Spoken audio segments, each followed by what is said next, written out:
Bonjour, je suis Melkako, c'est un plaisir pour moi de vous retrouver dans Citation Minute. Et aujourd'hui, nous allons commenter une citation de Ray Kroc.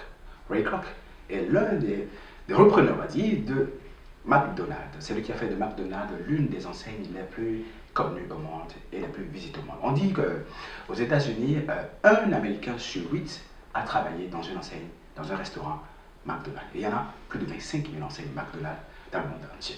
Vous comprenez par là que c'est un grand vendeur. Et quand il s'agit de parler de Ray Kroc, on ne peut que commenter une citation sur la vente. Et voici la citation du jour. La vente, c'est l'art d'amener progressivement son client à le concevoir de la même manière que soi. La vente, c'est l'art d'amener progressivement votre client à le concevoir de la même manière que vous.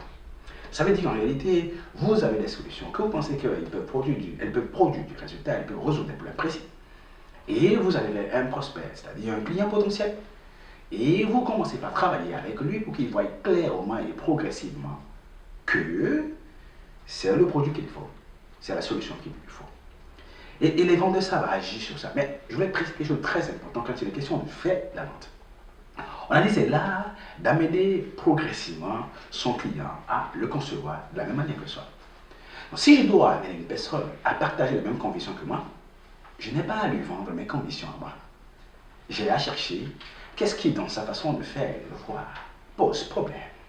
Et s'il pense qu'il a un problème, exactement que moi je pense qu'il a un problème, qu'est-ce qui, dans ce qu'il fait, lui fait perdre de l'argent? Et s'il pense qu'il perd de l'argent, exactement comme moi je pense qu'il perd de l'argent, qu'est-ce que s'il ne fait rien? Quelle aggravation il peut obtenir? Quelle aggravation va-t-il aboutir s'il ne fait absolument rien actuellement? Et s'il pense qu'il va y avoir une aggravation, je lui pose des questions. Est-ce que lui, il pense qu'il a un problème? Est-ce qu'il pense qu'il perd de l'argent? Et est-ce qu'il pense que s'il ne fait rien, ça risque de s'aggraver? Donc, à travers un processus patient, mais surtout orienté vers lui, qui consiste à voir à chaque fois, est-ce qu'il a un problème? Et quel est le problème qu'il a? Comment le problème se manifeste? Est-ce que c'est un problème de temps? Est-ce que c'est un problème d'énergie, de ressources, de collaboration, de distance, de délai, etc., de qualité? Quel type de problème il a? D'efficacité? Quel type de problème il a? Est-ce qu'il pense, comment se manifeste son problème à lui? Et quand je vois que ça se manifeste, son problème à lui, tel que le problème de la plupart des gens à qui j'apporte mes solutions se manifeste, je commence par voir, ok, tiens, il conçoit de la même manière que moi. Si je lui propose des solutions à moi, il va les accepter. Mais il n'est pas question pour moi de dire, tiens, comme tous mes clients ont tel problème, monsieur, vous avez ce problème aussi, je suis sûr. Pas du tout. Il est question pour moi de lui poser des questions pour qu'il me dise qu'il a un problème. Et qu'à travers les réponses qu'il donne, je commence par voir clairement moi-même que les problèmes qu'il a sont les mêmes que les problèmes que la plupart de mes clients ont.